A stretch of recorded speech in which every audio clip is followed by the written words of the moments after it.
Jacob is not a biblical figure generally mentioned as a model of success in life. But Jacob is a good model that shows the detailed story of humans who need salvation more than anyone else and God who saves these humans. Jacob, who is born and exists in this world, is a country that vividly shows life, God's patience and tenacity that saves the life of this very person, and the passion of grace. Like this, we are looking closely at Jacob's life seems to be a journey of heaven that tracks a person's journey of salvation. In the story of Jacob in the Bible, we can see how the salvation ministry that God does for each person's salvation unfolds in one's life. Among them, we see the naked reality of life and the grace of God's salvation for these people. With this fantastic revelation of grace, God's abundant grace will overflow when applying Jacob's life recorded in the Bible to our lives. Jacob's whole life is the sum of all the Bible's doctrines. The Bible contains salvation doctrines, including God's choice and calling, rebirth, conversion, glorification, and moving to glory.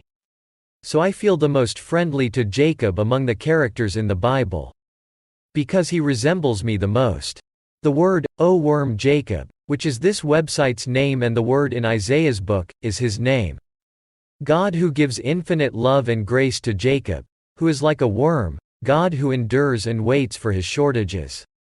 God transforms a man who stands at the bottom amid patience into a holy man. His life is equally applicable to you and me, who live in modern times. You and I are still not enough. They lack faith, they lack personality, they lack everything. But God knows that you and I are not good enough. Even though you know, He embraces you and me. Love generously and endure for a long time.